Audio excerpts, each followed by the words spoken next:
जंगल कभी कभी इंसानों को निगल लेता है और कभी कभी जंगल किसी इंसान के अंदर समा जाता है।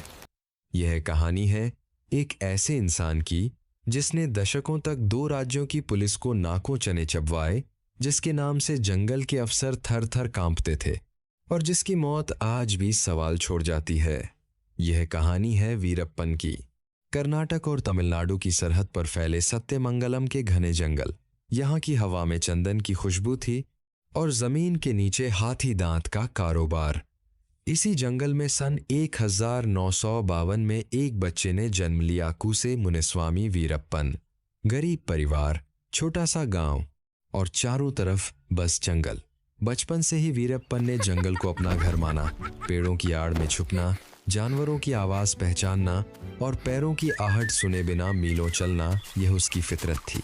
महज 10 साल की उम्र में वीरप्पन ने पहली बार बंदूक थामी, स्थानीय तस्करों के साथ जुड़ा और धीरे धीरे चंदन की लकड़ी और हाथी दांत की तस्करी की दुनिया में उतर गया। लेकिन जो चीज उसे बाकी तस्करों से अलग करती थी वह था उसका निर्दयी साहस। जहां दूसरे डरते थे वहां वीरप्पन आगे बढ़ता था। जहां दूसरे भागते थे वहां वह रुककर सामना करता था। 1970 के दशक तक आते आते वीरप्पन का नाम जंगल में गूंजने लगा था।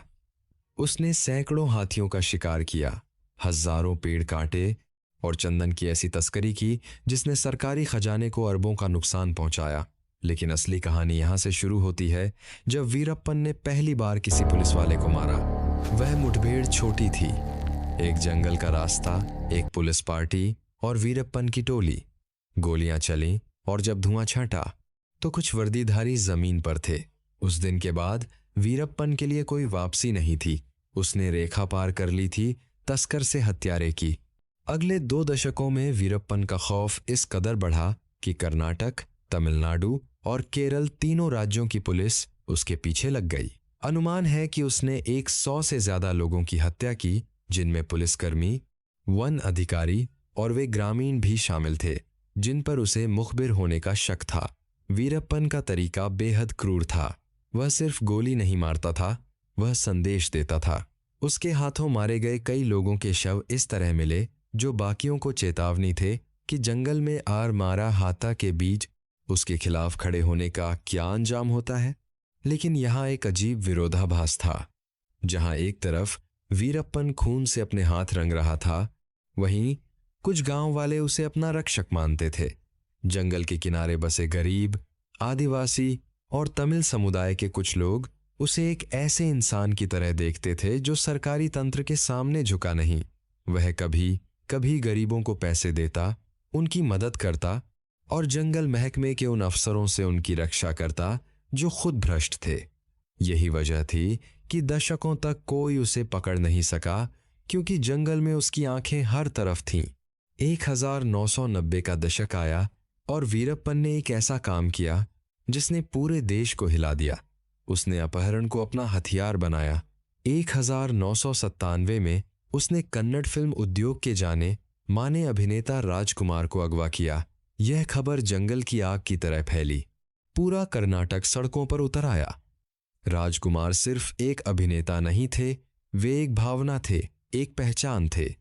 वीरप्पन ने सरकार के सामने शर्तें रखीं, तमिल कैदियों की रिहाई, मुआवजा और अपने लोगों के लिए माफी। 100 से ज्यादा दिनों की कैद के बाद राजकुमार को छोड़ा गया, लेकिन इस घटना ने यह साबित कर दिया कि वीरप्पन अब सिर्फ एक अपराधी नहीं बल्कि एक राजनीतिक ताकत बन चुका था। 2 राज्य सरकारें, केंद्र सरकार, स्पेशल टास्क फोर्स सभी उसके पीछे थे। S.T.EFF के अफसर के विजय कुमार ने वीरप्पन को पकड़ने का बीड़ा उठाया, लेकिन जंगल में वीरप्पन को ढूंढना किसी भूसे के ढेर में सुई ढूंढने जैसा था। वह रात के अंधेरे में मीलों चलता, एक जगह टिकता नहीं और अपने नेटवर्क की वजह से पुलिस की हर चाल पहले से जान लेता। लेकिन हर कहानी का एक मोड़ होता है और वीरप्पन की कहानी का मोड़ आया धोखे से। 18 अक्टूबर 2004 की रात तमिलनाडु के धर्मपुरी जिले के पास एक एम्बुलेंस धीरे धीरे चल रही थी। अंदर बैठे थे वीरप्पन और उसके कुछ साथी। उन्हें बताया गया था कि यह एम्बुलेंस उन्हें सुरक्षित जगह ले जाएगी। लेकिन असल में यह STTF का जाल था। रात के घुप अंधेरे में एम्बुलेंस रुकी और अचानक चारों तरफ से रोशनी और गोलियां एक साथ। मुठभेड़ कुछ मिनटों में खत्म हो गई और जब सब शांत हुआ तो वीरप्पन, वह इंसान जिसे 2 दशकों तक कोई छू नहीं सका, जमीन पर पड़ा था। उसकी वह मूंछें जो उसकी पहचान थी, खून से सनी थी। लेकिन यहां भी कहानी खत्म नहीं हुई। उस मुठभेड़ को लेकर सवाल उठे। क्या वाकई यह असली एनकाउंटर था या एक योजनाबद्ध हत्या? कुछ लोगों ने दावा किया कि वीरप्पन को पहले गिरफ्तार किया गया और फिर गोली मारी गई। STTF ने हमेशा इससे इनकार किया। सच क्या था, यह शायद उन घने जंगलों को ही पता है जहां वीरप्पन ने अपनी जिंदगी गुजारी। वीरप्पन की मौत के बाद जो सवाल रह जाता है वह ये नहीं कि वह अच्छा था या बुरा, वह एक हत्यारा था, इसमें कोई संदेह नहीं। उसने निर्दोषों का खून बहाया, परिवार तोड़े और कानून की धज्जियां उड़ाई। लेकिन उसकी कहानी एक और सवाल भी पूछती है कि एक बच्चा जो जंगल में पैदा हुआ, जिसने कभी स्कूल नहीं देखा, जिसके पास कोई रास्ता नहीं था, क्या वह किसी और दुनिया में कुछ और हो सकता था? वीरप्पन का नाम आज भी उन जंगलों में गूंजता है। कुछ उसे राक्षस कहते हैं, कुछ उसे एक विद्रोही।